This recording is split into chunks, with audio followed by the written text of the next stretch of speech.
Oui. Alors donc, le candidat nous fait parvenir son CV. Je me souviens qu'il avait fait parvenir en 2 mails, parce que dans le premier, il avait oublié la pièce jointe. Après, il l'a fait avec un deuxième mail où il disait « c'est mieux que la pièce jointe ». Et là-dessus, j'avoue qu'il a marqué plusieurs points. Et j'ai été interpellé dans son CV, notamment par sa façon d'énumérer ses qualités. Le candidat disait notamment qu'il était en 1, eh bien, appliqué, en 2... Oui, alors en fait, vous êtes peut-être perdu parce qu'il se trouve que j'ai décidé de commencer le spectacle au beau milieu. Il faut, voilà, je me suis dit, c'est un procédé narratif qu'on utilise beaucoup dans le monde de la fiction, dans la littérature, dans le cinéma ou bien dans les séries. Et je me dis que ça peut être peut-être un moyen pour vous d'être directement immergé dans mon univers. Et quand je regarde les gens au premier rang, ma foi, ils ont l'air complètement immergés. Donc ça fonctionne. Alors attention à pas trop vous immerger non plus, parce qu'après, il faudra remonter par palier à la surface. Donc c'est un procédé narratif intéressant, je me dis, qui n'a jamais été appliqué spécialement au monde du stand-up. Alors aujourd'hui, commençons. Peut-être que vous connaissez, ça s'appelle l'in medias res en latin, ça veut dire au cœur des choses directement, on commence. En anglais, on parlerait peut-être plutôt de foreshadowing, et puis en français, on dirait, je sais pas, faire une Stéphane Plaza par exemple. Et donc, mais vous en faites pas, après je vais recommencer le spectacle du début, je reviendrai au début, et là vous serez libre évidemment, d'applaudir, de crier, de scander mon nom, voire de vous évanouir de joie. N'ayez pas peur, ça viendra. Donc, le candidat nous fait parvenir son CV, et dessus, il énumérait ses qualités de la façon suivante. Il disait, 1, qu'il était appliqué, en 2, qu'il était métacognitif, et en 3, qu'il était sociable. Et là, vous vous dites, dis donc, il y a un mot qui n'est pas vraiment comme les deux autres. Et en effet, il n'y a pas de piège, c'est bien métacognitif. Alors, métacognitif, est-ce que vous savez ce que ça veut dire? A priori, non, parce que c'est un mot assez compliqué, donc moi non plus, vous en faites pas, j'ai fait comme vous, je suis allé voir sur Wikipédia ce que ça signifiait. Et métacognitif, qu'est-ce que ça veut dire? Ça veut dire qu'il y a une pensée sur le fait qu'il a une pensée. Un peu comme Descartes, je pense, donc je suis, cogito ergo sum. Et il est précisé plus bas sur la page Wikipédia que la métacognition, c'est un don qui concerne l'ensemble des primates, également les rats, c'est valable pour les pieuvres, pour les corbeaux, et pour tous les cétacés, dont ces gros violeurs de dauphins. Alors attention, petit point, quand je dis ces gros violeurs de dauphins, je veux dire que ce sont les dauphins qui violent, c'est très documenté, j'ai vu trop de vidéos à ce sujet. Je ne parle pas de gens qui violeraient des dauphins, parce que de toute façon, j'ai envie de dire, pour violer un dauphin, bonne chance. Et peut-être que vous pensez, oui, au trou qu'ils ont au-dessus de la tête, là, pour respirer. Ça s'appelle un évent ou une spiracle. Mais je me dis que peut-être commencer un spectacle en parlant de profaner l'évent d'un dauphin, ça peut être un petit peu rude. Mais comme j'ai dit auparavant, j'ai essayé de commencer le spectacle au beau milieu, du coup je me semble que je ne vais pas pouvoir éviter la question. Alors il se trouve que j'y réfléchis à cette question, donc à mon avis pour violer un dauphin, le mieux c'est une équipe de 4 personnes. Alors il faudrait 2 personnes pour lui maintenir les nageoires, d'autant que c'est compliqué de faire des clés de bras à un dauphin. Alors oui, au fait je me dis que peut-être si à un moment j'évoque des sujets qui sont un peu sensibles pour certains d'entre vous, voilà, je voudrais froisser aucune susceptibilité ou que ça rappelle des choses malheureuses. Donc à un moment si vous êtes un peu gêné parce que je dis, vous pouvez tout à fait me le faire savoir. On peut trouver une moyen de communiquer comme ça. Vous pouvez faire comme dans les cultures asiatiques, notamment quand ils sont gênés, ils l'expriment par le rire. Voilà, vous pouvez faire ça. Et puis si vraiment, à un moment, vous avez besoin que le message soit sans la moindre ambiguïté, vous pouvez applaudir. Et là, je me dirais carrément, d'accord, on est sur quelque chose d'un petit peu touchy, on va enchaîner. Mais apparemment, les dauphins, ça vous plaît. Dans ce cas-là, mettons que c'est moi qui applaudis. Donc on revient à la métacognition.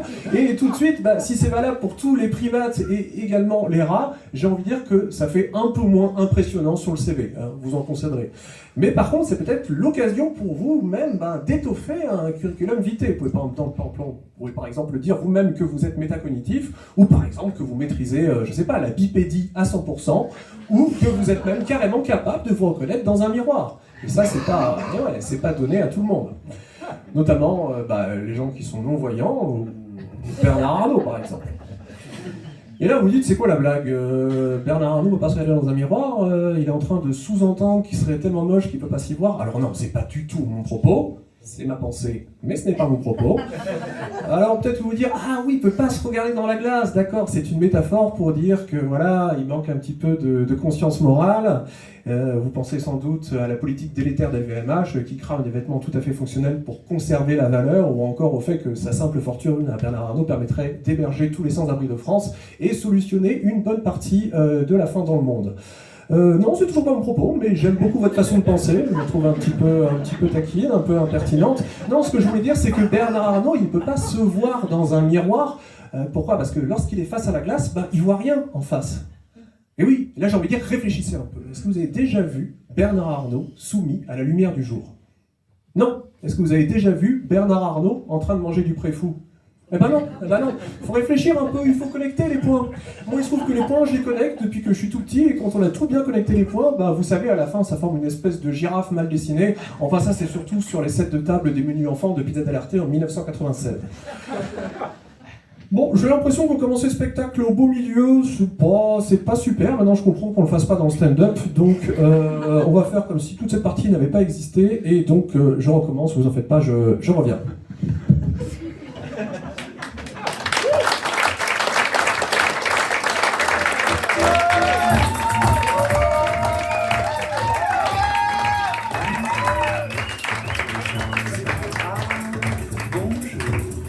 Salut Limoges, ça va? Ouais. Je vois que j'ai un public bouillant qui a été vraiment bien ambiancé par la première partie. Ça fait plaisir, vous devez être content de me voir. Non, c'est pas comme ça qu'on dit. Je suis content de vous voir. Moi, je m'appelle Nicolas, voilà. Bon, Nicolas Bénard, bon, les deux fonctionnent. Et il se trouve que je travaille dans un escape game. Est-ce qu'il y en a qui voient ce que c'est l'escape game? Oui, alors non, j'ai mal formulé ma question, peut-être. Est-ce qu'il y en a qui voient pas trop ce que c'est l'escape game? Parce que le concept est flou ou même carrément inconnu. Mettons que oui. Mettons que oui, et donc je vais vous expliquer voilà, rapidement en quoi ça consiste. Alors c'est un loisir d'évasion, un petit peu porté sur l'intellect, où en fait, dans un scénario bien défini, par équipe, on se retrouve enfermé dans un lieu, et selon un temps déterminé, on doit trouver un moyen de s'enfuir de ce lieu. En général, en résolvant les énigmes, en trouvant des clés, ce genre de choses, et en travaillant en équipe. Et on pourrait croire, vu le nom Escape Game, que c'est un loisir qui nous vient du monde anglo-saxon, que ça vient peut-être du Royaume-Uni, des États-Unis, ou même, pourquoi pas, de l'Australie, soyons dingues. Et ben non, pas du tout. Figurez-vous que l'Escape Game, c'est une fierté française, à plus forte raison, une fierté limousine. Parce que le tout premier Escape Game, il a lieu dans une ville pas très loin d'ici, que peut-être vous connaissez, et qui s'appelle Oradour-sur-Glane. Oui,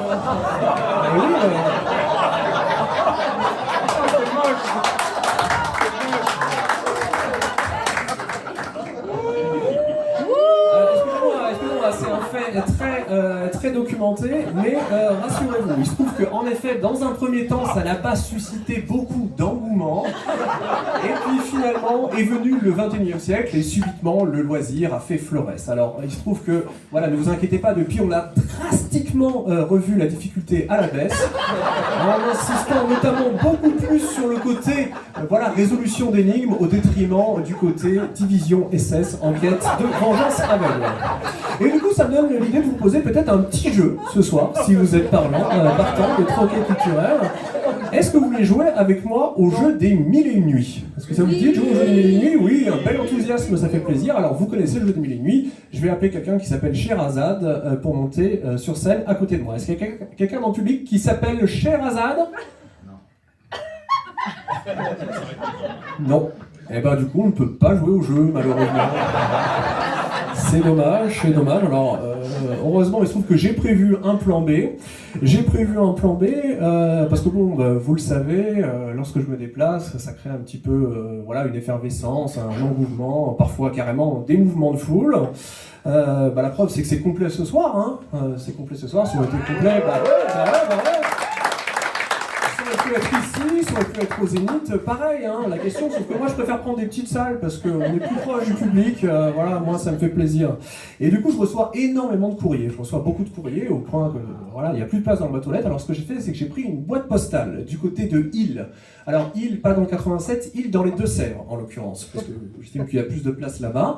Et du coup ce que je fais, c'est que toutes les 2 semaines, je fais un aller-retour en voiture, je sélectionne quelques courriers, je crame tout le reste, et ensuite je reviens et je lis les courriers, et puis si vous souhaitez, ce soir, je peux éventuellement vous lire quelques courriers que j'ai reçus récemment, si ça vous dit. Oui, mais de toute façon, c'est le plan B, j'en ai pas prévu de plan C. Hein. Donc, j'ai reçu quelques courriers, voyons voir ça.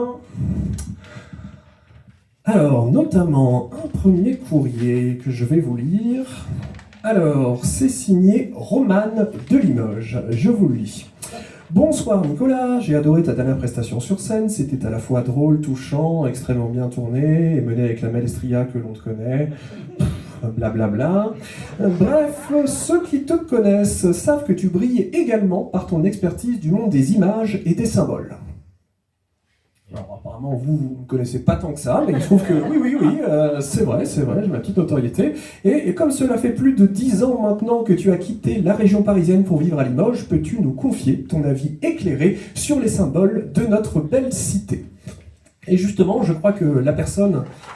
Ah oui, nous a fait parvenir également du coup des images illustratives. Alors là, vous reconnaissez, hein, c'est le blason de Limoges. Je ne sais pas s'il y a des gens comme moi qui sont un petit peu friands de héraldique.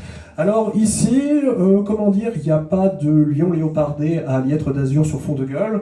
Non, c'est un peu plus simple que ça. Vous voyez comme moi, hein, c'est une espèce de gros barbu dans un kimono très échancré et avec écrit SM. Voilà. J'ai envie de dire que si le propos n'est pas très clair, du moins le projet a l'air tout à fait sympa.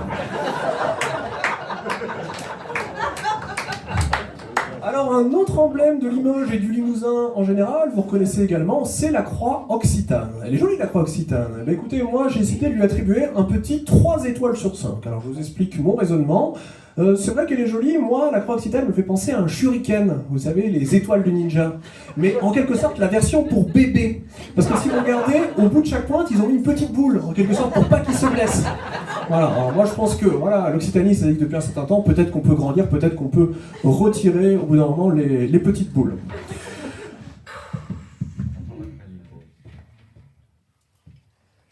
Alors vous en faites pas, hein, c'est pas de l'eau.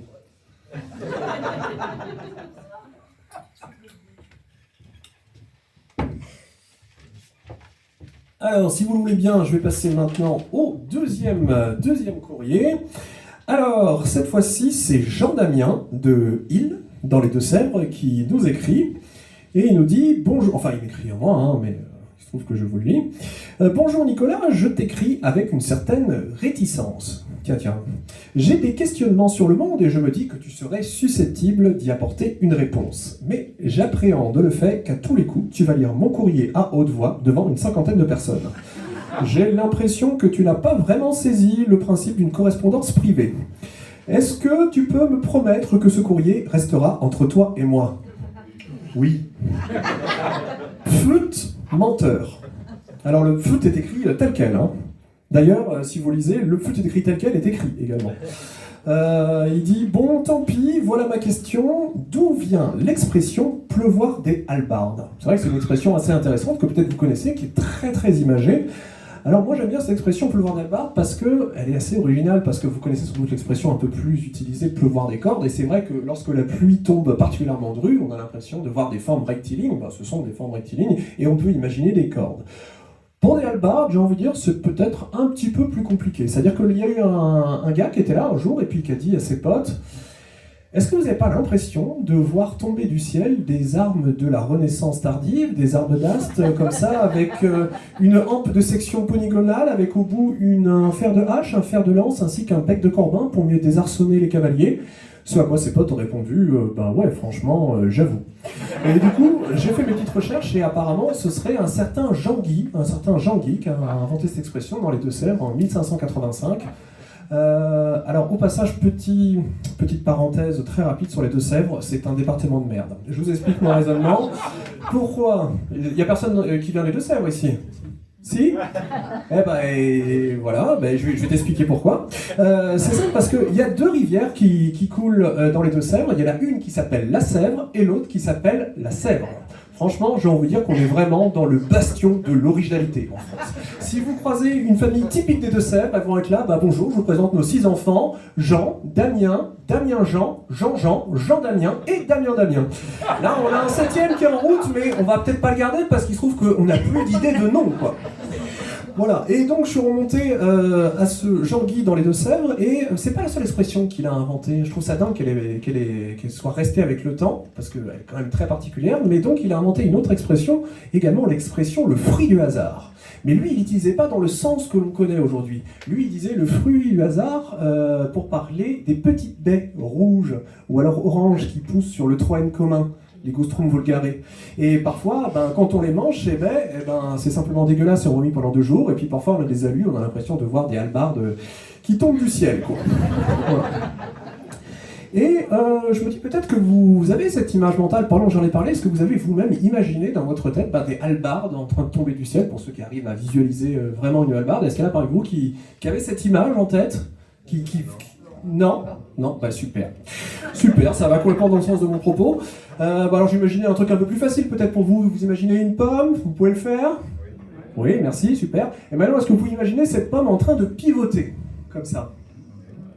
Alors certains peuvent, d'autres pas, mais quand même, la plupart avaient une image mentale de pomme. Et je trouve ça formidable, cette capacité de l'esprit humain à créer quelque chose de façon presque photographique, presque cinématographique. Des images que l'on peut voir comme ça, c'est presque un don de super-héros. Et finalement, ça, tous les humains en sont capables. Moi, je trouve ça fascinant. Alors tous les humains, pas vraiment, parce qu'il y a des gens qui sont atteints de ce qu'on appelle la fantaisie. La fantaisie, c'est l'incapacité à avoir une image mentale. Et ça, c'est assez triste, parce qu'en général, ces gens, ils s'en rendent compte que, je sais pas, vers leurs 30 ans, parce qu'ils se disent pas que tous les autres ont l'espèce de pouvoir de super-héros, et puis ils viennent vers vous comme ça et ils disent mais toi Nicolas, enfin je veux dire moi un rhinocéros, je sais ce que c'est quand j'en vois un dans un documentaire ou encore au zoo ou que je lis la définition dans le dictionnaire, mais toi quand tu penses à un rhinocéros, tu peux dans ta tête voir vraiment un rhinocéros? Et moi je lui dis bah bien entendu connard, évidemment que je le vois moi le rhinocéros, je l'imagine très facilement en même temps que je te parle avec sa grosse corne, sa peau grise, un petit peu blanche, très épaisse comme ça, ses petites oreilles qui vont dans tous les sens, et puis il est là le rhinocéros, et puis il regarde un peu vers vous dans votre direction au niveau de la caméra, de l'image mentale qu'on a dans la tête, et il commence à avancer vers vous. Et j'ai l'impression qu'il commence à charger le rhinocéros, vous l'imaginez hein? Mais bon, ça va, on n'a pas peur, parce qu'on a déjà vu arriver en guerre de la Ciotat, on sait que c'est pas pour de vrai. Et en même temps, moi je pense que je suis vraiment très fort pour me forger des images mentales, parce que là pareil, en même temps que je vous parle, j'imagine un gars qui est en train de courir dans la rue Jean Jaurès, par là peut-être, et il est en train de courir, et puis on le voit poindre à l'horizon, et puis subitement ses traits, on commence à les apercevoir, on le reconnaît, et oui, c'est Gérald Darmanin, il est là en train de courir, et alors il a une belle veste de costume, bleu marine, et puis comme il court, il commence à avoir un petit peu chaud, alors il enlève sa veste, et puis sous la veste, il a une belle chemise, brune, et il passe devant nous comme ça, et puis il dit hey, salut les connards! Vous l'imaginez là, franchement, possiblement, Gérald Darmanin. Mais le truc, c'est qu'il n'a pas vu le rhinocéros dont on parlait juste avant, et du coup, malheureusement, il y a télescopage. Alors, il perd son œil, et c'est absolument tragique. Alors, du coup, nous, comme un accident sur le côté de la route, on s'avance un peu avec la caméra mentale pour essayer de voir à quoi ça ressemble. Il y a vraiment beaucoup de sang dans ce petit être, hein. Et là, c'est assez dégueulasse parce que j'ai l'impression que le rhinocéros essaye de s'accoupler avec ce qui reste de Gérald Darmanin. Sans doute, peut-être dans l'espoir d'obtenir un appartement, qui sait. Alors du coup, bon, c'est franchement dégueulasse, on coupe rapidement le fil du caméra d'image mentale qu'on a dans la tête. Et du coup, je me dis que ça peut être bien d'avoir ce pouvoir parce que moi, je pense que j'ai un niveau très élevé. Et ça sert notamment bien quand on a des gens proches qui ont disparu à nous. Vous savez ce qu'on dit? En fait, on n'est pas vraiment mort tant que quelqu'un pense encore à vous. Et moi, il y a des êtres chers qui ont disparu, et en quelque sorte, j'ai synthétisé toute la voix, toutes les images, j'ai les modèles en 3D dans la tête, j'ai les gestes, j'ai toute une banque son, et à tout moment, je peux me figurer, par exemple, mon grand-père qui est là assis dans son grand fauteuil, un peu en majesté. Il vous regarde comme ça avec sa petite moustache bien lissée, ses cheveux toujours bien teints, parce qu'il ne voulait jamais montrer un seul instant qu'il avait des cheveux blancs. Et il regarde comme ça avec une espèce de gravité, il se lève très lentement vers nous, comme ça. Alors, pas avec du mal, mais plutôt toujours, voilà, avec un côté presque royal. Il faut imaginer un genre de patriarche, il faut imaginer mon grand-père, un genre de gorille à dos argenté, si vous voulez. Mais avec l'argent devant. Alors attention, quand je dis l'argent devant, c'est pas une chaîne en argent, hein, je parle des poils qu'il a sur le torse, hein, c'est mon grand-père, c'est pas 50 Cent. Et donc, il s'avance comme ça, vers nous, et puis on sent tout ce mélange d'émotions voilà, pèse sur lui le poids du fin de la vie, et puis ce questionnement, quel monde va-t-on laisser à mes petits-enfants, ce genre de choses. Il s'approche vers moi tout doucement, et il me dit, tu sais, Nicolas, j'ai l'impression que cette partie de ton spectacle, c'est pas spécialement humoristique, hein. Non, ça évoquerait plutôt une forme de tristesse, voire de mélancolie, et moi je lui dis, t'inquiète, papy, je sais ce que je fais. Et de la même manière, j'imagine ma tante dans sa petite cuisine à Toulouse, sa petite cuisine très colorée, toujours orange et rose fuchsia, avec plein de merdier partout, notamment sur le frigo, 1 milliard de magnets, des espèces de geckos qui font ouvre-bouteille, des espèces de geckos qui font rien. Et elle est là, assise à côté de la table, à côté de sa bouteille de bière iconique. Et elle me regarde et elle sourit, mais c'est un sourire particulier où le haut du visage ne suit pas le bas du visage, un sourire que vous connaissez sans doute si vous connaissez des gens très déprimés. Et elle me regarde comme ça, elle me dit, tu sais Nicolas, finalement je suis qu'une seule voix dans ta tête. Et je lui dis, bah je sais Tata, parce que les voix dans ma tête, j'en ai plein, et même pour certaines, il n'y a même carrément pas l'image, il y a juste le son. J'ai notamment une voix très farceuse qui parfois me met au défi de faire des trucs. Elle me dit, tiens, par exemple, Nicolas, tout le monde a dos tourné, est-ce que tu boufferais pas toutes les baguettes de pain? Et c'est vrai que c'est un peu rigolo, alors du coup, moi je le fais, ou encore, tiens, est-ce que tu pousserais pas l'enfant? Il se trouve qu'il n'y a que 3 marches, au pire, il se pète la jambe. Et c'est une voix, elle est apparue à l'époque du collège, lorsque je revenais, l'arrêt de bus était assez loin de la maison, du coup après je devais marcher quelques kilomètres à pied, et je me souviens, elle me faisait des petits défis comme ça. Elle me dit, tu vois le poteau électrique est à peu près à 400 mètres là-bas. Eh bien, si tu arrives à l'atteindre en 3 minutes, eh bien, figure-toi, alors parce qu'il ne faut pas confondre avec Sabine Picard, moi en l'occurrence c'était Marine Boucard, j'avoue que le nom ressemble beaucoup, et la voix, elle me disait, tu vois, si tu arrives au poteau électrique en moins de 3 minutes, Marine Boucard, cette fille dont tu es fou amoureux, eh ben, à son tour, elle tombera complètement amoureux de toi. Et alors, moi je sais que c'était des conneries, évidemment, c'est pas de la magie, ça fonctionne pas comme ça, mais en même temps je me disais que peut-être que si je réussissais ce défi, ça me mettait en quelque sorte en condition, voilà, en condition un petit peu dans l'école de la Win, et que peut-être finalement ça marcherait avec Marine Boucard. Alors du coup je l'ai fait, j'ai couru comme un malade jusqu'au poteau électrique, et en fait ça m'a pas du tout mis dans une condition de la Win, ça m'a surtout mis complètement en sueur, et après quand j'arrivais à côté de Marine, je lui disais et finalement, ça l'a pas trop fait avec Marine Boucard. Mais rapidement, la voix, elle m'a dit un deuxième défi. Elle m'a dit un deuxième défi. Et là, maintenant, on va aller jusqu'à la canette, qui est là-bas à peu près une centaine de mètres. Franchement, si tu arrives à l'atteindre en 1 minute, enfin, si tu n'arrives pas à l'atteindre en 1 minute, ton petit frère, que tu adores, eh bien, il va mourir dans d'atroces souffrances. Alors vous dites, c'est dégueulasse, c'est pas moi qui décide, hein, c'est la petite voix dans ma tête. Et là, pareil, je sais que c'est pas vraiment vrai. Mais en même temps, imaginez un seul instant que je le fasse pas. Et qu'après, par un hasard affreux du destin, mon frère il se fait rincer par une voiture, mettons, et il décède dans d'affreuses souffrances. Après moi, toute ma vie, je me dis, bah connard, t'avais juste à courir 100 mètres. Alors du coup, une fois de plus, je le fais. Et puis j'arrive jusqu'au poteau électrique, et là, je suis complètement, jusqu'à la canette, et je suis complètement épuisé. Et la petite voix, elle me dit, allez, je crois que t'es complètement épuisé, je te fais un dernier jeu, comme ça, très rapidement. Allez, franchement, 5 mètres en 5 secondes. Tu peux le faire, tu peux pas le faire? Moi, j'ai dit, oui, je peux le faire. Eh bien, si tu parcours 5 mètres en 5 secondes, si tu n'arrives pas à le faire plutôt, eh bien, une météorite tombe sur la Maison Blanche américaine. Ok. Ah, attendez, mais j'ai l'impression que mon lacet est défait. Voilà. Alors, ah oui, il faut quelque chose. Oh. Il faut que je fasse une petite confidence. Des fois, quand je suis un petit peu perdu, dans la vie, vers le milieu. Comme ça c'est mieux? Ouais, là c'est bien. Oui, là ça fait pas du larcène. Quand je suis perdu dans la vie, eh ben, heureusement j'ai ces deux petits cadres que je peux regarder, et c'est un peu pour moi comme des phares dans la nuit, si vous voulez. Parce que quand je dis je sais pas trop où j'en suis, je me dis finalement je le fais pour toi, Floki, mon chat adoré. Et quand je suis vraiment encore plus perdu, heureusement j'ai l'autre cadre où j'ai noté le plan de mon spectacle. Du coup je peux retrouver où j'en suis. Et là du coup ça me dit ah bah oui c'est le moment de récupérer le courrier numéro 3.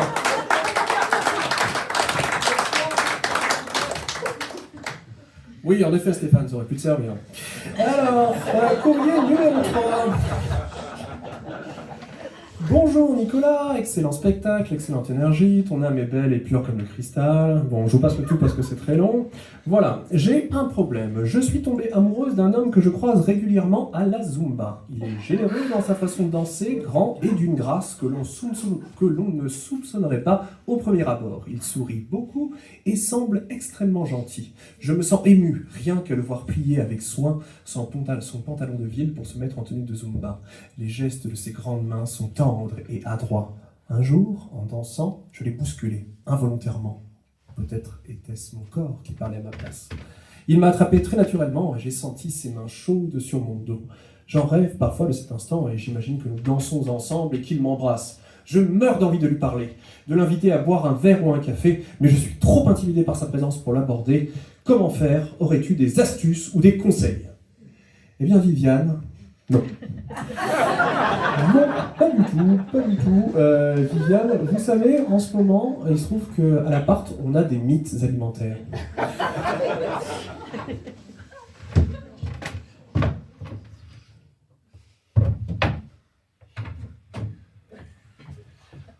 Donc en ce moment, à l'appart, on a des mythes alimentaires. Alors du coup, ce qu'on a fait avec Lise, c'est qu'à l'intérieur des meubles, on a mis des espèces de grandes plaquettes adhésives pour attraper les mythes. Enfin, quand je dis on a fait, hein, c'est surtout Lise qui a fait. Après, moi, je suis arrivé et j'ai dit, bon, tiens, j'aurais peut-être pas fait comme ça. Et du coup, les mythes, elles finissent engluées là-dessus, et puis après, elles agonisent. Alors parfois, Lise a la pitié de leur agonie, et puis elle abrège leur souffrance en venant les écraser du gras du pouce. Mais le problème, c'est que ça revient toujours parce qu'il faut essayer de couper les générations. Alors du coup, il faut essayer de retrouver les œufs, faut retrouver les bébés mythes, les mamans mythes, et puis essayer de tous les exterminer. Et du coup, c'est une tâche assez harassante, vous en conviendrez. Et parfois, je me dis que si ça se trouve, nous autres, les humains, on n'a pas très bonne presse auprès des mythes. Ça se trouve, je me dis peut-être même qu'elles parlent de nous en des termes assez péjoratifs, hein. Si ça se trouve, elles disent ouais, ces putains de fachos d'humains là. Peut-être même qu'ils font du racisme anti-blanc, voire du racisme anti-français, parce que la dernière fois, je les ai saisies en train de parler entre elles, et elles disaient des trucs franchement ignobles. Elles disaient genre. Alors, c'est assez intraduisible, j'essaie de vous le traduire quand même. Alors, c'est très très injurieux, et notamment, ça fait référence à nos paupières d'humains. Parce qu'il se trouve que les insectes, ils trouvent ça dégueulasse, nos paupières, parce que les insectes, ils n'ont pas de paupières. Et en gros, en substance, je vous dis, ils disent que ça fait un peu des prépuces d'yeux. Voilà. Tout ça pour dire que dans l'histoire, je trouve qu'on a un petit peu discriminé, et que c'est plutôt nous les victimes. Voilà, ça c'est une partie du spectacle que j'ai écrit en collaboration commerciale avec le ministère des Affaires étrangères de l'État d'Israël. Peut-être pas le meilleur tempo pour ce genre de collaboration, peut-être la fin de ma carrière dans l'humour, mais de toute façon c'est pas l'humour que je voulais faire moi. Moi ce que je voulais faire dans la vie c'était devenir mentaliste. Et du coup j'ai suivi mes rêves et j'ai pris des cours avec un grand mentaliste. En tout cas, lui disait que c'était un grand mentaliste, en tout cas, il prenait très cher de l'heure.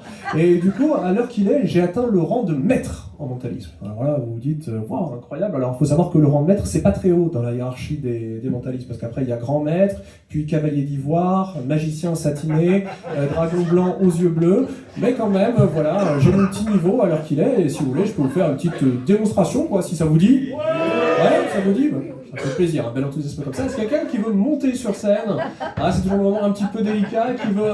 Non, Renaud, tu l'as déjà fait la dernière fois. Quelqu'un qui leverait le bras? Oh, putain. Oui! Là, il y a une personne là-bas, j'ai pas rêvé, c'est pas dans l'image mentale que j'ai dans la tête. Ici. Alors, viens, venez. Il a levé avant. Eh ben, la personne qui a levé avant, viens, qui que tu sois. Vas-y. Allez, viens, franchement, tu vas pas être déçu.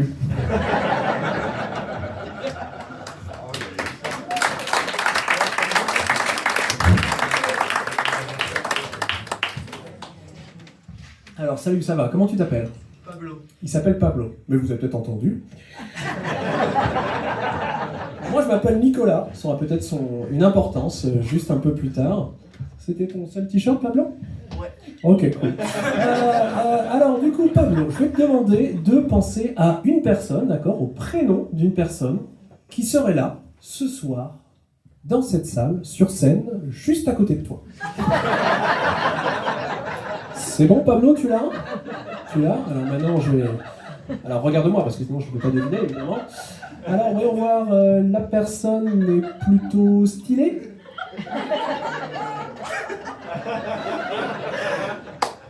Ça dépend du point de vue. Oui, la personne est plutôt stylée. Non, mais je vois à qui tu fais référence, tu penses à moi.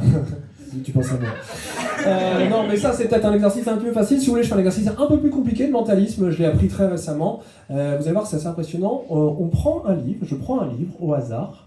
Pablo va l'ouvrir à n'importe quelle page. Il va prendre n'importe quel mot au hasard. Et moi, je vais trouver ce mot. Est-ce que vous pensez que je peux le faire? Oui. Non. Oui, parce qu'il y en a certains, je trouve, bizarrement enthousiastes sur la question. Alors, on va essayer, si tu veux, Pablo. Alors, je vais prendre un livre comme ça qui traînait par hasard sur ma table de chevet. Alors ça s'appelle Mon petit imagier froid. Voilà, c'est un livre qui, je trouve, explore plutôt pas mal les méandres de l'âme humaine. C'est plutôt une belle écriture, moi je pense que ça peut éventuellement avoir le concours. Alors tiens Pablo, je te laisse, alors moi je ne regarde pas, hein. Tu ouvres ce livre à n'importe quelle page qui peut s'ouvrir et qui ne serait pas fixée par du scotch. Voilà, tu choisis un mot, n'importe lequel, tu montres au public le mot que tu as choisi, Pablo.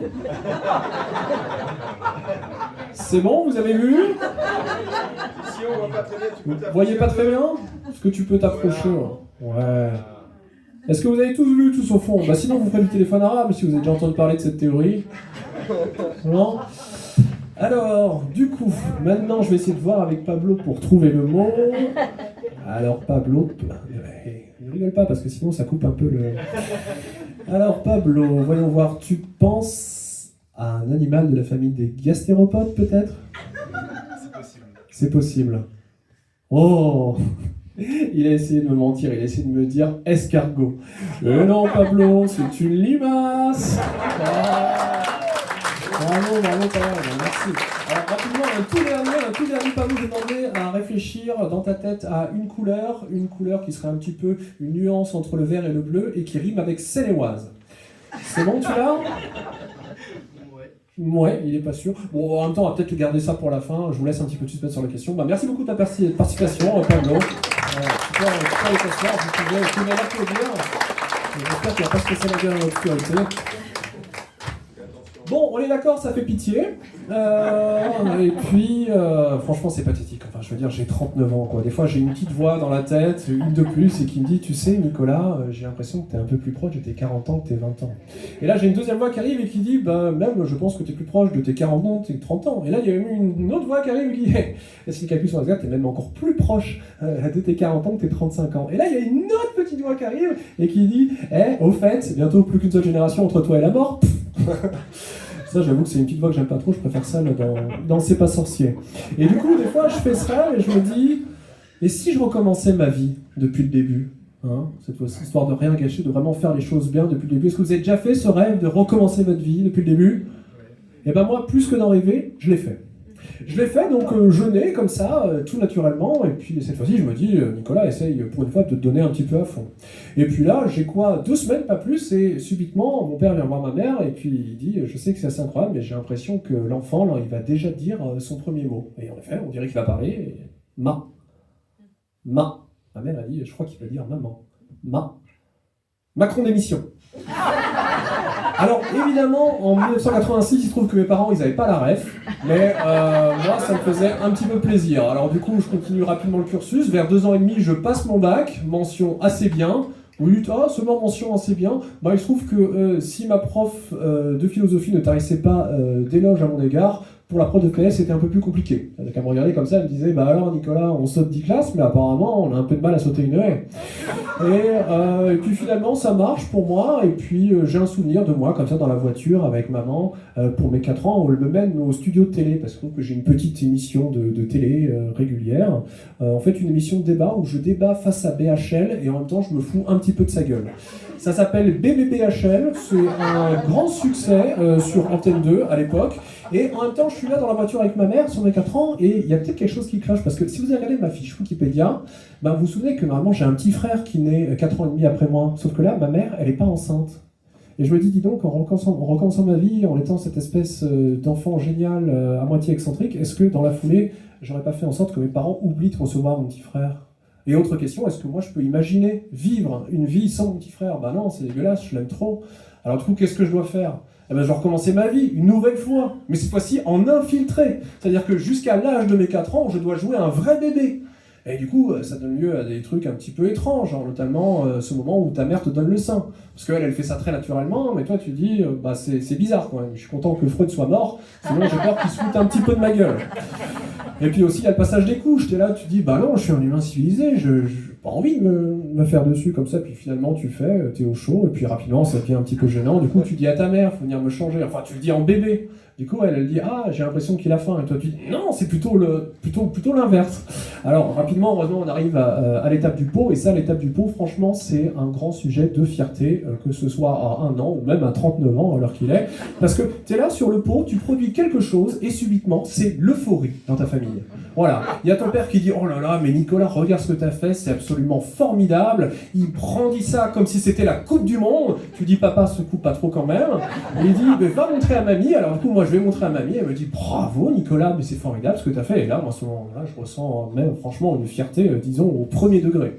Et puis après, ce qui est bien quand t'es bébé également, c'est les temps de pause. Là-dessus, on est un peu plus proche du chat que de l'humain.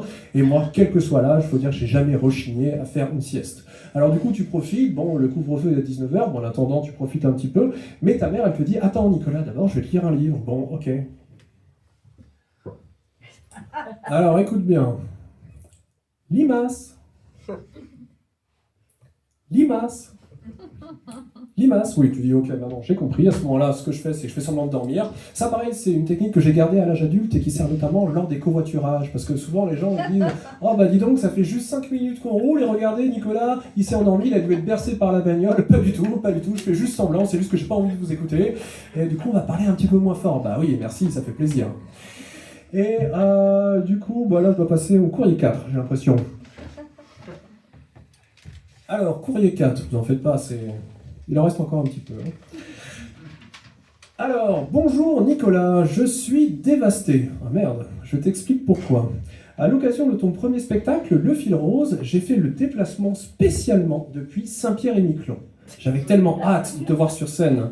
À mes yeux, tu incarnes la résurrection de l'humour éternel dans la langue de Molière. Pourrais-je enfin rire à nouveau grâce à toi ? J'ai été effondré d'apprendre que le spectacle affichait complet avant que je ne pense à réserver. J'ai raté le coche, j'ai envie de me flinguer. Ma vie ne mène plus à rien, je ressens une profonde...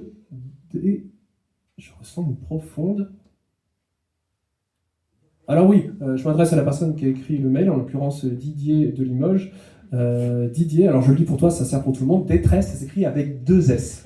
Hein, parce que sinon, ça fait détresse. Et il se trouve que la détresse, eh ben, c'est pas un sentiment, c'est une départementale. En l'occurrence, la départementale qui relie Péral-Château à Saint-Nollaire-de-l'Aubelas, vous pouvez vérifier sur Google. Et du coup, vous me dites, bon Nicolas, t'es un peu de mauvaise foi, parce qu'on comprenait dans le mail qui parlait plutôt de la détresse plutôt que la départementale. Moi, je trouve qu'il y avait des éléments qui allaient plutôt dans l'autre sens, parce que, regardez, il dit, ma vie ne mène plus à rien. Et je rappelle que la départementale 13, elle mène à Péral-Château. Et même plus tard, il y a des choses qu'il dit, j'ai besoin de me reconstruire. Et si vous connaissez un petit peu en voirie, il se trouve que la D13, dans la Haute-Vienne, oui, elle a carrément besoin. Même encore juste après, il dit, j'en viens à souhaiter me faire rouler dessus par un 38 tonnes. Donc franchement, j'ai envie de dire, excuse-moi Didier, mais ton courrier n'est pas très clair, clairement pas très clair, et puis la prochaine fois, qu'est-ce que je te dise, tu sortiras les doigts du cul quand il s'agira de réserver, quoi. Non, mais franchement, je trouve ça abusé, les gens qui font aucun effort comme ça. Enfin, c'est facile quand même, l'orthographe. Détresse, 2 S.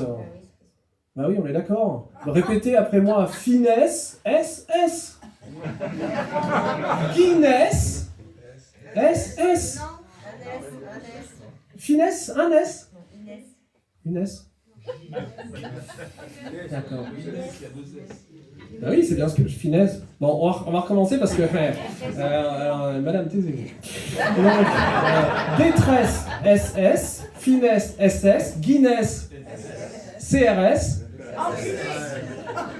Alors, c'est vrai que les 2 orthographes sont possibles.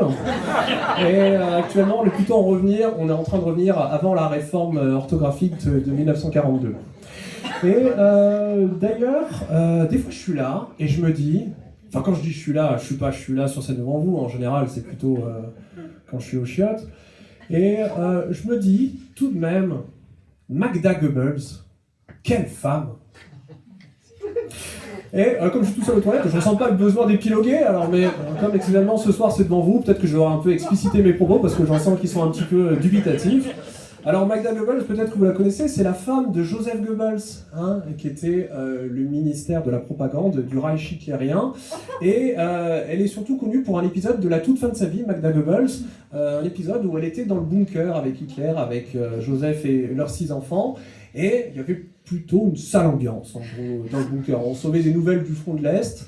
Et voilà, plutôt des mauvaises vibes, j'ai envie de dire. On se croirait vraiment entre supporters de l'Inter de Milan.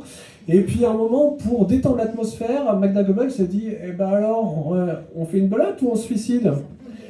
Et vous connaissez les Allemands, ils sont toujours très premier degré, et comme ils n'avaient pas spécialement envie de faire une belote, voilà, alors du coup ils ont fait un grand repas, et puis ils ont suicidé les 6 enfants avec des petites fioles de poison, et puis après le couple Goebbels, comme ça, avec respectivement une fiole de poison et un revolver, ils ont mis fin à leur jour, et je sais pas ce que vous pensez de cette histoire, moi je la trouve follement romanesque, je sais pas, je trouve que vraiment ils sont allés au bout de leurs convictions, c'est assez fascinant. Moi je pense que des gens aujourd'hui pourraient prendre inspiration de ça, par exemple Marine Le Pen. Oui, parce que dans le bunker, à tous les coups, si c'était pas suicidé, ils se seraient fait attraper par les soldats russes et traîner devant un tribunal, et finalement ils préféraient partir selon leur loi plutôt que de perdre un procès. Et comme justement bientôt avoir le procès en appel pour Marine, je me dis ça peut être une solution un peu romanesque de faire les choses. D'autant plus que son papa a quitté le bunker très récemment, ce serait vraiment un beau clin d'œil. Et justement... Ouais, super. Ouais, je vois que ça gêne madame, Cécile.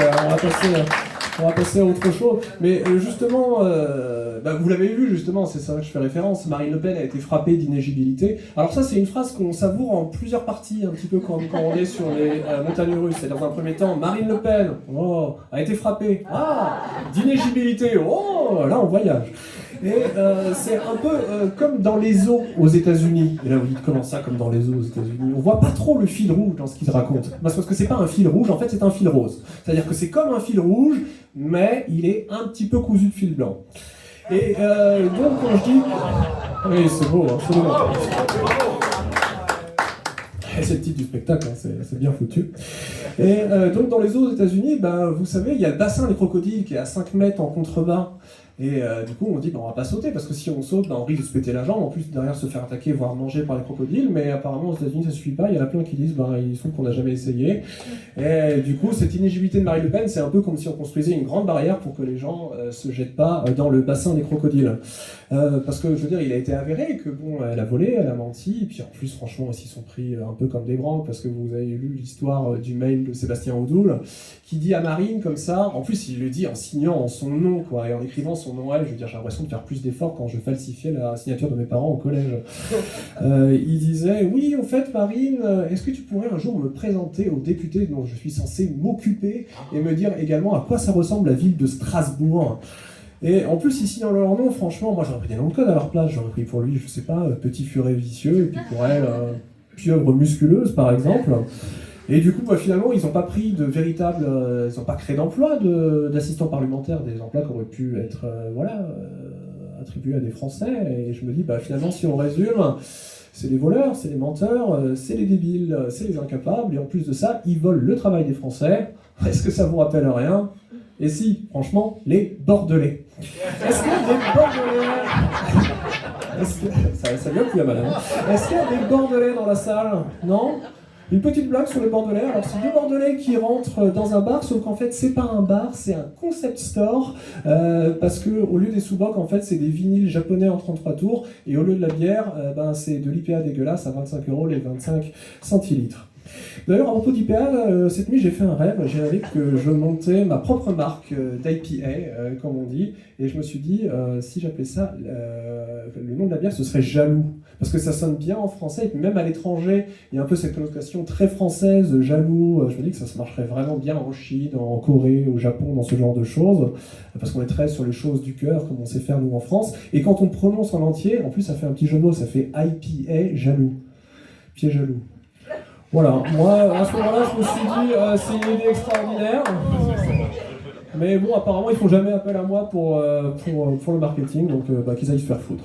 Allez, je passe au dernier courrier parce qu'on n'a pas que ça à faire non plus.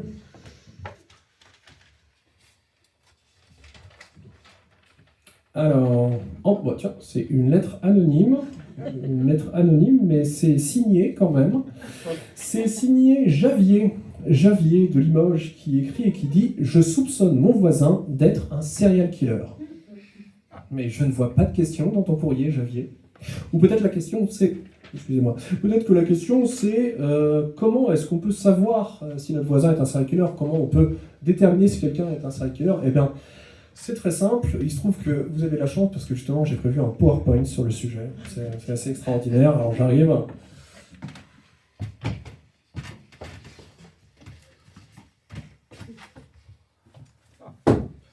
Alors oui, c'est un PowerPoint, c'est la version papier. Hein.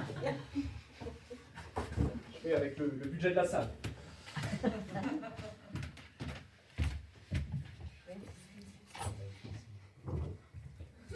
Alors donc, blindness musical, ce que l'on en sait, ce que l'on peut en dire, ce qu'il dit de nous. Non mais attendez, c'est pas ça, parce qu'il se trouve que je fais d'autres conférences qu'ici.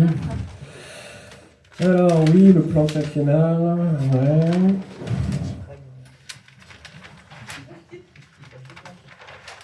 Ah, alors voilà, on y est. Comment reconnaître un serial killer? Eh bien, pour reconnaître un serial killer, c'est très simple. Il convient tout simplement de l'interroger sur son enfance. Voilà. Mais il faut le faire avec un petit peu de subtilité. On va pas aller vers lui en disant comme ça en fait, est-ce que ça vous arrive dans un cadre récréatif, par exemple, de tuer des gens? Non, il ne faut pas s'y prendre comme ça. Moi, je suis dire une approche un peu plus subtile. C'est-à-dire, vous toquez à la porte de la personne et vous dites excusez-moi, il se trouve que là, on est en train de préparer des crêpes et nous, vous savez, les crêpes, on aime bien quand c'est un petit peu parfumé avec du grand marnier, de la fleur d'oranger, des zestes d'agrumes, de citron, comme ça. Le problème, c'est qu'il nous manque une petite pincée de sel. Alors, si vous aviez éventuellement une pincée de sel, et puis on va faire une question très rapide comme ça. Est-ce que ça vous arrivait pendant votre enfance de récupérer peut-être des cadavres d'écureuils, de leur donner des prénoms, comme le nom d'une sœur que vous n'auriez jamais eue parce qu'elle serait morte à la naissance, et puis de disséquer l'écureuil, voire de le découper, de les recoudre entre eux et de les jeter enflammés à partir d'une catapulte faite maison directement sur le chien des voisins de vos parents? Non, bah écoutez, ça aurait été l'occasion de se connaître un petit peu. Voilà, alors je pense que voilà, tout se joue vraiment dans l'enfance et un certain nombre d'éléments congruents dans l'enfance de la plupart des serial killers. Oh bah super, c'est exactement ce que je viens de dire. Éléments congruents dans l'enfance des serial killers. Alors donc, dans un certain nombre de cas, dans 80% des cas, on retrouve des conflits familiaux entre les enfants, les parents, les familles d'adoption. Également, dans 55% des cas, des accès de violence. Dans 48% des cas, des expériences de mort ou d'asphyxie. Ce sont des chiffres que j'ai fait moi-même. Donc, c'est plutôt du bon boulot. Dans 62% les tentatives de suicide, faire du mal aux animaux 63%, un attrait morbide, que ce soit pour les cadavres ou pour le sang, dans 70% des cas, et évidemment une fascination pour le feu dans 59% des cas.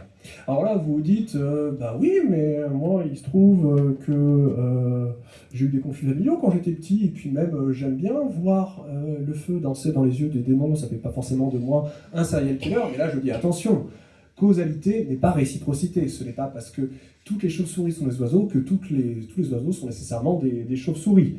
En effet, il faut vraiment cocher un maximum de cases. Et maintenant, sans transition... Oui. 7 souvenirs de mon enfance. Alors, l'épisode de l'assiette, c'est mon tout premier souvenir en tant qu'être humain sur scène. Voilà, je m'en souviens, en fait, il se trouve que quand j'étais tout petit, j'avais une assiette magnifique avec un petit palmier dessus qui était à la fois vert et jaune, et j'adorais cette assiette, je la trouvais absolument grandiose, et tout ce qui était servi dans cette assiette avait un goût absolument délicieux. Et un jour, il s'est passé un drame, il se trouve que pendant qu'il faisait la vaisselle, j'ai vu mon père qui prenait l'assiette et qui subitement la coupait en deux. Vous imaginez mon incompréhension, ma rage, ma détresse, mon désespoir. Je me disais, mais qu'est-ce qui se passe, papa? Pourquoi t'as pété l'assiette? Pourquoi t'as cassé l'assiette? Ben, en fait, il n'avait pas fait exprès, mon père. Il n'avait pas fait exprès, c'était à cause du choc thermique. Et oui, parce que voilà, l'eau de la vaisselle est particulièrement chaude, mais aller expliquer à un enfant de 1 an le principe du choc thermique, alors qu'il vient à peine de comprendre le principe de permanence de l'objet, et que lorsque sa mère fait coucou en se cachant derrière ses mains, elle ne disparaît pas à tout jamais, un petit peu compliqué. Du coup, ça plaçait mon existence voilà, directement sous les auspices d'une rancœur éternelle face à mon père et d'un désespoir total.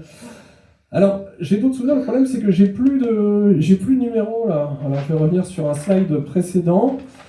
Alors, cette fois-ci, on est d'accord qu'on n'utilise que les numéros, hein. Ce qu'il y a écrit à côté, ça n'a absolument plus rien à voir. Alors du coup, souvenir numéro 2 de mon enfance, cette fois-ci, c'est à l'époque de la maternelle. À l'époque de la maternelle, lorsque c'était le début de la seconde section, eh bien, tous les enfants se retrouvent parce qu'on s'est quitté l'année dernière, on est très heureux de se retrouver, mais il y en a un qui est un petit peu plus heureux que les autres, il s'appelle Christophe. Christophe, il prend tout le monde dans ses bras, il dit « Ah les amis, je suis tellement heureux de vous revoir, vous m'avez tellement manqué, j'ai compté tous les jours », et puis il fait des câlins et des bisous à tout le monde, et moi, bah, ça m'insupporte, ces guimauve, voilà, je le déteste, ce sale petit Christophe. Alors, j'ai fait sans doute ce que vous avez fait à ma place, c'est-à-dire que je suis allé au niveau d'une poubelle qui était à côté dans la cour, j'ai pris une grosse planche, et je lui ai mis un grand coup dans la gueule, voilà, il fait moins le malin, là, la hurie de la crèche, et il était là, il se tenait le nez, comme ça, je me souviens, avec des petites gouttes de sang qui tombaient, et comme le mec n'imaginait même pas que le mal pouvait exister, il disait « Ah, Nicolas, t'as pas fait exprès, t'as pas fait exprès !» Et moi, je lui disais « Jamais ne fut conçu acte plus délibéré. Jamais malveillance ne s'informa dans une forme plus pure que cette chimère aux ailes d'acier, en lequel ton obscène gaieté m'a transmuté, Christophe Martin. C'est la conscience pleine que j'abats sur toi cette planche de vengeance cosmique. Puisse-t-elle arracher la chair de ton fier sourire et te plonger dans la même abîme où se blottit mon cœur. Et sois heureux, Christophe Martin, ou c'était le fait, moi je sais plus. Sois heureux que ma force n'égale pas même le 10e de ma rage, sans quoi ta face ne serait plus qu'un amas cendreux, que même les larmes de ta mère ne sauraient rendre fertile.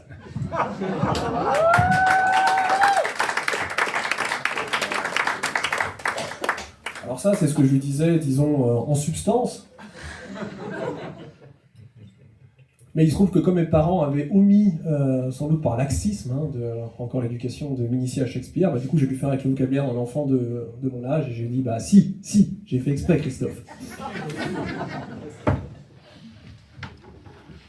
Alors, troisième cas, alors c'est une anecdote qui remonte lorsque j'étais à la ferme, chez mon pépé, et à la ferme, et ben, il se trouve qu'on s'embête très rapidement, parce qu'une fois qu'on a lancé des coquilles d'huîtres sur les poulets, on ne sait plus trop quoi faire, et en plus, il y a les parents qui jouent à la belote, comme ça.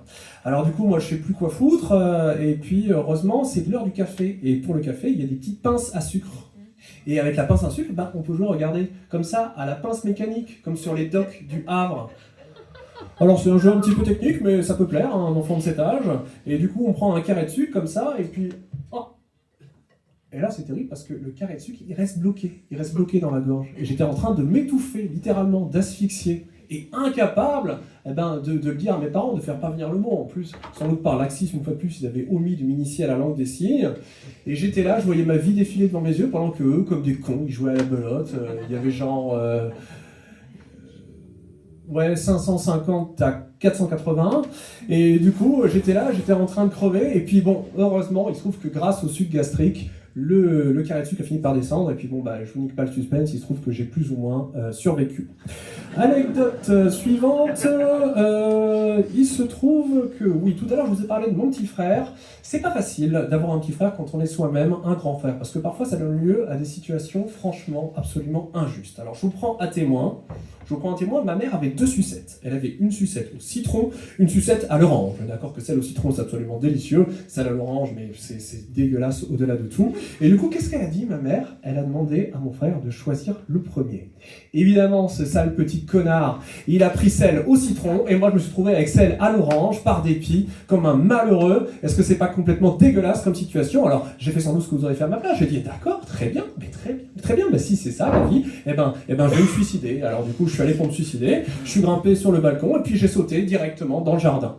Alors il se trouve que dans la maison il y avait juste un seul étage, du coup je suis pas spécialement mort une fois de plus malheureusement, mais par contre je suis tombé et je me suis vachement mordu la langue et j'avais du sang plein la bouche. Mais par fierté, voilà, je n'ai pas pleuré, je suis revenu dans la cuisine, et puis voilà, l'air de rien, comme ça, et puis j'ai pris la sucette à l'orange que j'ai mis dans la bouche, que j'ai croqué de toutes mes forces jusqu'à m'en faire péter une dent de lait. Et après, je mâchouillais ce brouet infâme dans ma bouche, un mélange de sang, de boudin et d'une sucette dégueulasse à l'orange, et j'ai tout avalé en même temps que ma fierté. C'est ça, être un homme de 5 ans. Anecdote suivante, il se trouve que... Ah oui, c'est quelque chose d'assez tragique. Tout part d'une incompréhension avec ma mère. Parce que ma mère, un jour, elle m'a dit la chose suivante. Vous savez que ma mère, elle est très branchée sur les limaces, apparemment. Elle m'a dit, tu sais, Nicolas, les limaces, c'est comme les escargots, mais sans la coquille. Là, vous dites, bah voilà, un point de vue très innocent sur les choses. Sauf que moi, je me disais, bah, il se trouve que des escargots, il y en a plein jardin, mais des limaces, j'en vois jamais. Si les limaces et les escargots sans coquille, qu'à cela ne tienne, je vais créer mes propres limaces. Alors du coup, j'ai essayé avec le gros caillou, j'ai essayé avec l'opinel, j'ai essayé avec la pince à épiler, avec un succès, ma foi, très très mitigé. Et puis quoi, au bout de 4, 5, 70 limaces, je me suis dit, j'avais pris un peu la conscience cosmique que je venais peut-être de réaliser mon tout premier génocide. Une anecdote comme une autre. Anecdote suivante, il se trouve que cette fois-ci ça date de quand j'étais en Espagne, toujours petit, où il y avait également mes grands-parents, mes parents, et en Espagne, vous savez ce qu'il y a? Il y a des cactus. Et du coup, à un moment, bah, voilà, par curiosité, je touche le bout d'un cactus, et je me pique le bout du doigt, et là ça saigne, et là je pleure, et mon grand-père il arrive vers moi, et mon grand-père, un expert de la communication non verbale, il arrive vers moi comme ça, il parlait très peu. Mon grand-père, il faut se figurer un petit peu en orang-outan. C'est-à-dire qu'on le voit, on se dit « Ah, il fait quand même très humain ». Et du coup, il me montre comme ça, en m'invitant à suivre son geste, il met son doigt à la bouche, et du coup, moi je fais pareil, avec la goutte de sang, et là je découvre la vertu, si ce n'est cicatrisante, du moins apaisante de la salive, mais je découvre autre chose, je découvre que le sang, ça a un petit goût un petit peu intéressant, un petit peu salé, un petit peu métallique, un petit peu cuivré, et finalement je commence à prendre goût aux petites gouttelettes de sang. Alors pendant que les parents font une belote, du coup, bah, moi ce que je fais, je reviens vers le cactus, et je me pique tous les bouts des doigts comme ça. Sauf que je me dis, bah, les adultes vont finir par me gauler, alors du coup je trouve une technique, je commençais à me piquer entre les doigts. Ce qui fait qu'à seulement 4 ans, j'avais déjà reproduit le comportement d'un toxicomane averti. Là encore, une grande fierté parce que j'étais très en avance pour mon âge. Mais le goût du sang, ça court dans la famille, parce qu'une fois mon père il est venu vers moi, je me souviens, et il m'a dit « Et maintenant, Nicolas, je vais te raconter 7 souvenirs de mon enfance. » Je lui ai dit « Ah bah putain, super !» Et il me parlait de cette époque où justement il était à la ferme avec Pépé, et quand ils vont tuer le cochon, ce qu'ils aimaient bien faire, c'est récupérer le sang dans un seau et le verser sur une poêle très chaude. Et ça faisait comme des espèces de crêpes de sang, peut-être que vous connaissez, une espèce de frisbee de boudin, disons, et puis avec ses frères et sœurs, ils raffolaient absolument de ça. Les crêpes de sang de mon papa, plutôt miam miam, plutôt berk le public? Plutôt miam miam, on est d'accord. Et donc, dernière anecdote. Alors pour la 7e, c'est pas vraiment un souvenir de mon enfance, c'est un souvenir beaucoup plus récent, parce que je vous ai dit la dernière fois que le courrier, j'allais le chercher à Île, dans les Deux-Sèvres, que je reprenais quelques-uns, et qu'ensuite je foutais le feu au reste.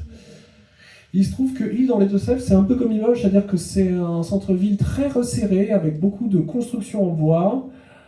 Et voilà, ce qu'il faut savoir, c'est que c'était pas accidentel, mais en tout cas, c'était pas prémédité. Voilà. Et maintenant, sans transition, voilà, j'ai déjà fait. Ah, alors ça, c'était pas prévu. Qu'est-ce que c'est que cette merde? Bon, bah, je découvre comme vous, évidemment. C'est une lettre de mon père. Bon, bah, je vous la lis. Hein. Bonsoir, mon loup. Salut, c'est papa. J'espère que tu passes un bon moment sur scène au Troquet culturel, toi qui aimes raconter des histoires. Bon, je mets les pieds dans le plat. Je trouve que ce que tu racontes est assez sombre et glauque et ne rend pas justice à la réalité. Tu as toujours été un enfant calme mais joyeux, curieux de tout, et certainement pas le personnage anxieux et taciturne dans lequel tu te dépeins. L'amour que tu portais à ton frère n'a jamais été factice, et enfant, vous étiez absolument inséparables. Je sais que nous avons eu des difficultés, ta mère et moi. Nous avons toujours essayé de faire en sorte que vous n'en soyez pas trop impactés et de vous éduquer dans l'amour et le respect. Encore désolé pour l'assiette. Je suis fier de toi, je t'embrasse. Bon, là j'aimerais m'asseoir, parce que je suis un petit peu ému, mais j'ai peur que si je m'assois, ce soit plus techniquement du stand-up. Il y a un post-scriptum qui dit, concernant justement ton stand-up, là, comme tu dis, toute cette mise en scène qui consiste à jouer du parallèle entre tes souvenirs d'enfance et le vécu des meurtriers en série, c'est vraiment cousu de fil blanc. Je pense que tout le monde va venir le truc, le procédé est assez grossier et attendu. N'en dis pas plus, je vois typiquement le genre de ressort comique que tu comptes utiliser. Voilà, tu vas passer à la feuille suivante sur laquelle se trouve le profil type du serial killer. Une série de caractéristiques qui, comme par hasard, s'appliquent également à toi. Comme tu n'es pas du genre à t'arrêter là, la feuille suivante présentera le portrait robot médian du tueur en série. Une photo de toi grossièrement retouchée, mais pour laquelle tu inventeras une histoire absurde comme quoi il aurait été conçu par une intelligence artificielle américaine à partir d'une base de données internationale. Tu finiras sans doute en reprenant en main l'enveloppe du courrier de Javier. Oh, putain.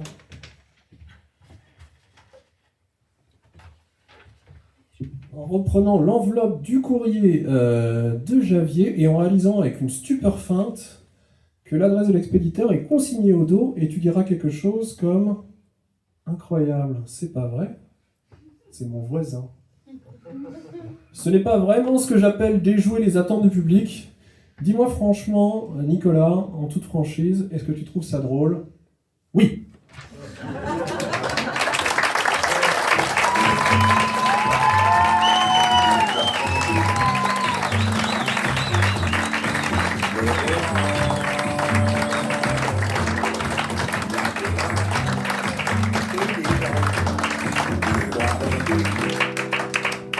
Alors, voilà, comme je disais, un angle de section polygonale, octogonale, un fer de hache, un fer de lance et un bec de corbin pour mieux désarçonner les cavaliers. Est-ce qu'il y a des gens qui pratiquent la chasse à courre dans la salle ? Non ? Attendez, parce que je reçois un appel. Qu'est-ce que je fais ? Je le prends ? Oui, je suppose que de toute façon, j'ai rien de mieux à faire.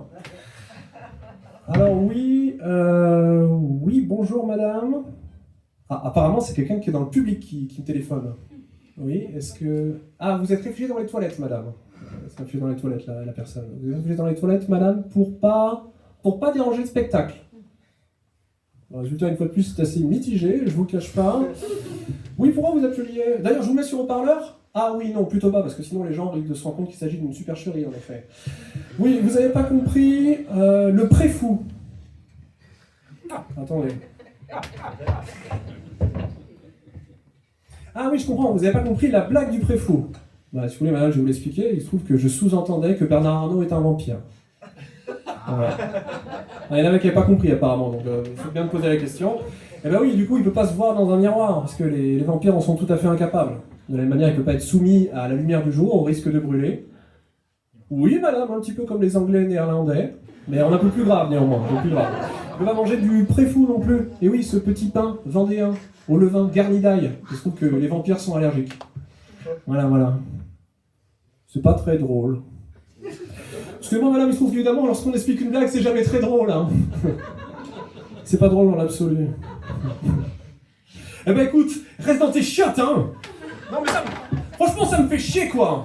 Enfin, je veux dire, j'essaye là de monter sur scène, de produire quelque chose d'un peu construit. Je suis là avec courage devant vous. Je parle de sujets ici que personne n'ose aborder. Je parle de sujets que personne n'ose aborder, comme par exemple, la Seine-et-Oise, ce département injustement disparu lors d'une réforme territoriale de 1968 pour circonscrire la puissance du Parti communiste à la seule région de la Seine-Saint-Denis et qui a donné naissance à des départements absolument monstrueux. Des départements monstrueux comme le Val-de-Marne. Vous êtes déjà allé dans le Val-de-Marne ? Hein ? C'est absolument dégueulasse. C'est pas un hasard, c'est les initiales, c'est VDM. Qui d'autre ici essaye de vous parler du pré-fou, hein, ce petit pain vendéen, hein, au levain garni d'ail. Il se trouve que moi j'aime bien un petit peu la version du chorizo. Il y en a qui disent que le chorizo, c'est pas du pré-fou. Eh ben ceux-là, il se trouve que je leur chie sur la tête, d'accord ? Qui d'autre ici ose vous parler des étonnantes propriétés des prismes ? Personne, absolument personne. Est-ce que vous avez la moindre idée à quel point j'avais l'air con dans cette librairie ? J'ai passé 3 quarts d'heure à choisir ce putain de livre, tout ça pour un gag visuel de 5 secondes. Et la vendeuse qui vient vers moi qui dit c'est pour un enfant de quel âge ? Et ben il se trouve que l'enfant, il a 39 ans, et bientôt plus qu'une seule génération entre lui et la mort. Et maintenant, super, j'ai une injonction d'éloignement pour toutes les putains de librairies de Limoges. Super. Mais alors, vous en foutez que ce soit construit, vous voulez des choses grasses, voilà, comme ça vous préfériez sans doute que je fasse des bruits de paix comme ça avec mon bras.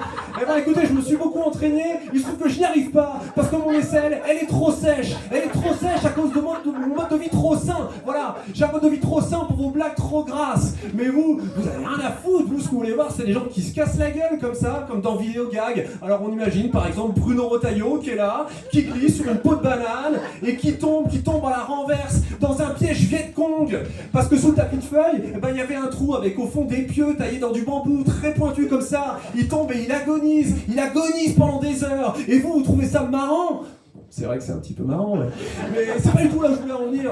Non, mais je sais ce que vous aimez. Vous aimez les vidéos de McFly et Carlito qui sont là avec le président en train de jouer au jeu des anecdotes. Eh monsieur le président, je vais raconter 3 anecdotes. Il y en a une, elle est vraie. Il y en a 2, non, c'est pas ça. Il y en a 2, elles sont vraies. Et il y en a une qui est fausse. Et vous devez essayer de trouver, monsieur le président, c'est rigolo, hein. Les 3 imbéciles ensemble. Mais c'est vraiment ça le genre de jeu débile auquel vous voulez jouer. Le jeu des anecdotes, je vous raconte 3 anecdotes sur ma vie. Il y en a une qui est vraie. Il y en a 2 qui sont vraies, une qui est fausse. C'est vraiment ça le genre de jeu idiot que vous aimez? Oui.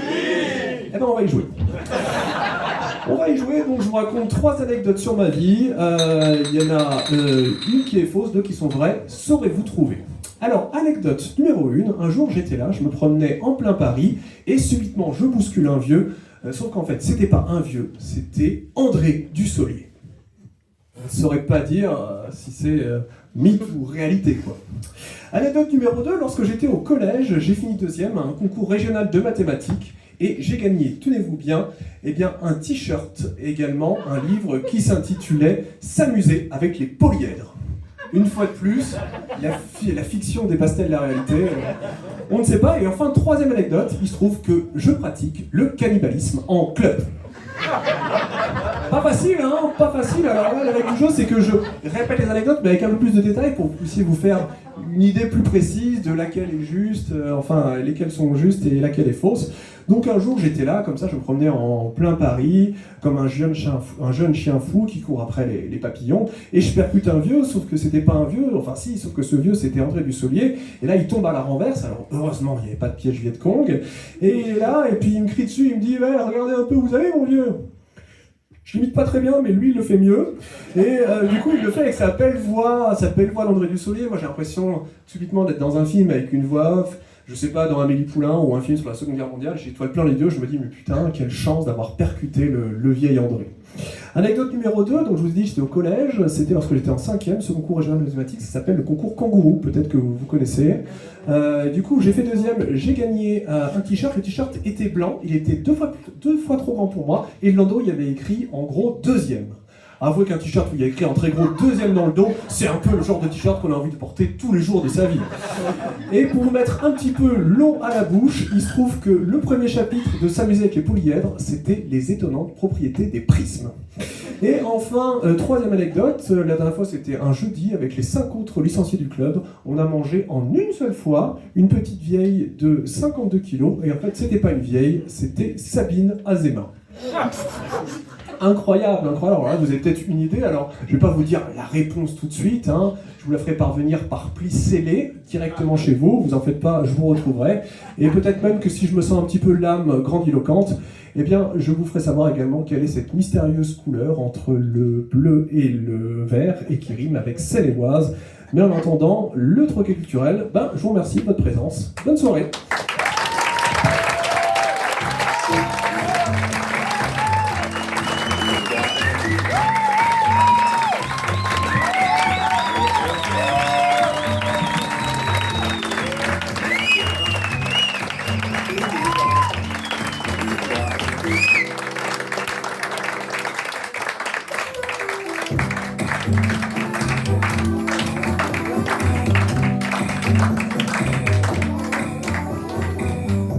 Voilà, c'est fini. Le bar est ouvert. Rentrez chez vous. Le bar. Hein? Le bar. Oui, le bar est ouvert. Le bar est ouvert. Et on se retrouve là-bas. On pourra parler et boire.